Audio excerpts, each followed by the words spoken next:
In early 1961, our expedition entered the Amazon with the confidence that only distance and funding can create.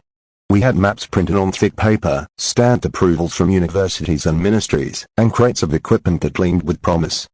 We told ourselves we were explorers in the modern sense, observers, not conquerors. The river carried us forward with a slow, patient strength, its surface reflecting an endless ceiling of green.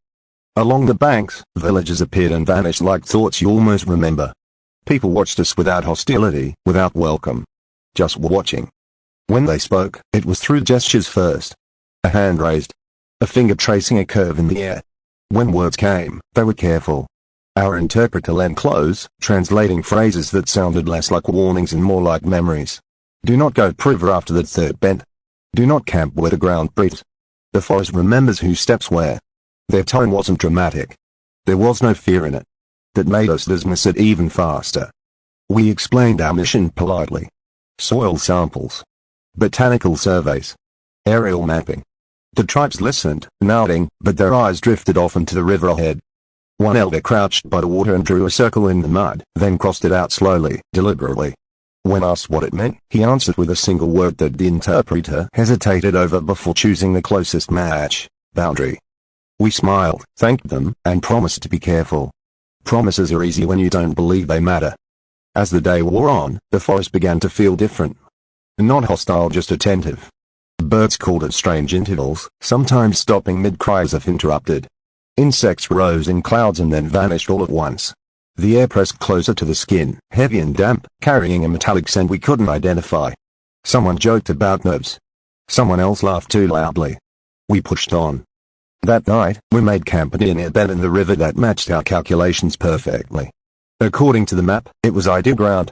According to the tribes, it was exactly where we should not be. As darkness settled, the jungle grew louder than any place I had ever known, yet beneath the noise was a rhythm that felt intentional. Leaves rustled without wind. Water lapped against the shore in uneven beats. Our fire burned low, its light swallowed quickly by the trees. I lay awake listening, replaying the interpreter's words in my head. The forest remembers. At the time, I told myself it was poetic phrasing, nothing more. Still, when the ground beneath my sleeping mat seemed to shift just slightly, like a slow exhale, I held my breath without knowing why. No one spoke of it in the morning. We packed up, logged our notes, and continued priver, unaware that the first warning had already been fulfilled. We had crossed a line we didn't know how to see. Episode 2, expanded 600 words. By the third day priver, the Amazon felt narrower, as if the forest had leaned in to observe us more closely. The canopy thickened overhead, blotting out the sky until time itself became difficult to measure. Sunlight arrived in fragments, breaking through leaves and sharp beams that moved too slowly, like they were thinking about where to land. Our boots sank deeper into the soil, which was softer here, almost springy. That was when the instruments began to fail. At first, it was small things. A compass needle trembled, then spun lazily before settling in the wrong direction. Radios filled with static that rose and fell in waves, sometimes forming patterns that almost sounded like voices if you listened too long. We blamed humidity, magnetic deposits, manufacturing defects, anything except the possibility that the environment itself was interfering. We started noticing marks on the trees. Bark stripped away in smooth, spiraling patterns, far too precise to be the work of animals we knew. The exposed wood beneath was pale and fresh, as if the damage had occurred recently. No claw marks. No splintering. Just clean, twisting parts around massive trunks. One of the engineers photographed them, excited at the idea of documenting an unknown species' behavior. The excitement faded when we found the same markings repeating deeper into the forest, always facing inward, always guiding us forward. Our supplies were the next thing to change. One morning, crates had been moved during the night. Nothing was missing. Food, tools, records all intact. Just rearranged, stacked in new patterns that make no logistical sense. Someone suggested monkeys. Someone else suggested a prank. No one could explain how heavy containers are being shifted without leaving tracks in the damp soil. The local guide grew quieter with each passing hour. He stopped joking, stopped correcting our pronunciation, stopped meeting our eyes. Eventually, he refused to continue. He crouched, pressed his palm flat against the ground, and waited. After a long moment, he stood and told us this place was breathing.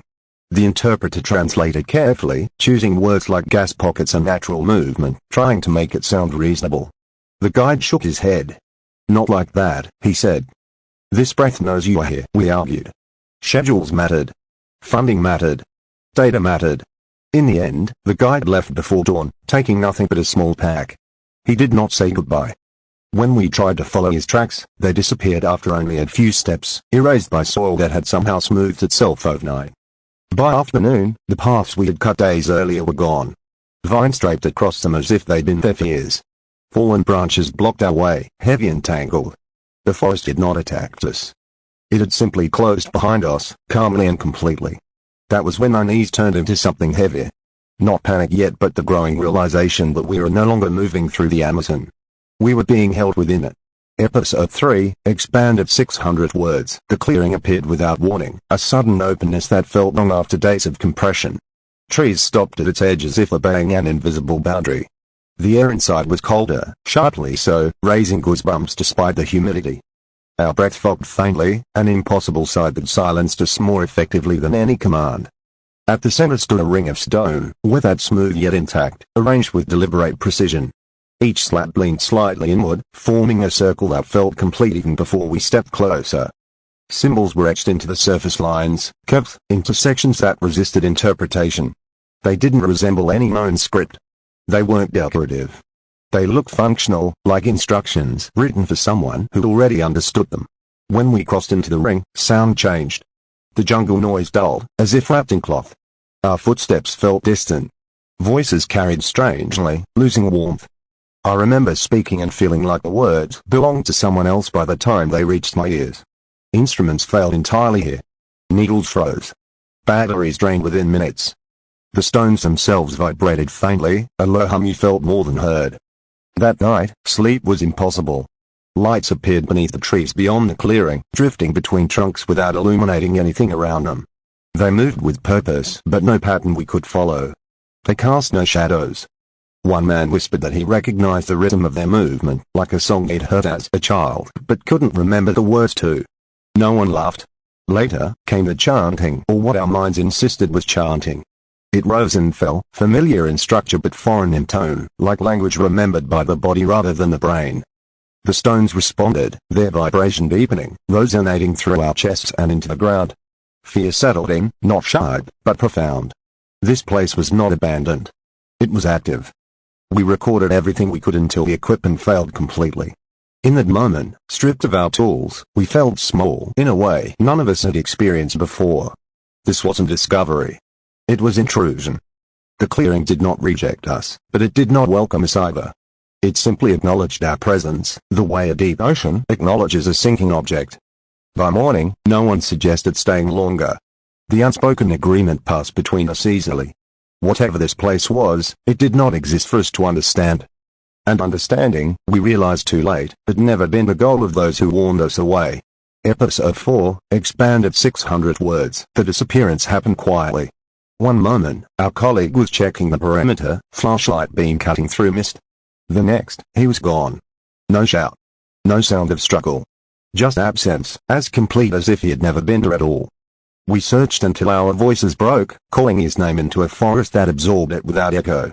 There were no tracks. No disturbed leaves. The soil, which should have recorded every step, lay smooth and untouched. Fear finally showed itself then, raw and undeniable. Our leader ordered an immediate retreat. No debate. No arguments. We packed with shaking hands, eyes constantly lifting to the trees. But the river had changed. The bend that led us in no longer existed. Water flowed where land had been. Trees leaned inward, their roots exposed like ribs, blocking passages we were certain had been clear. The forest wasn't trapping us violently. It was rearranging itself, calmly correcting a mistake. As daylight faded, understanding settled in. This wasn't punishment. It was enforcement. The tribes hadn't spoken of danger, they'd spoken of boundaries. The clearing, the stones, the breathing ground, these were not threats. They were safeguards. When we crossed the stone ring again, the humming stopped. The light vanished. The forest's noise returned, louder than ever, but it felt different now, neutral. Paths reopened. The river revealed itself once more. We left without looking back, carrying one fewer shadow among us. Episode 5, expanded 600 words. Months later, we returned under very different circumstances.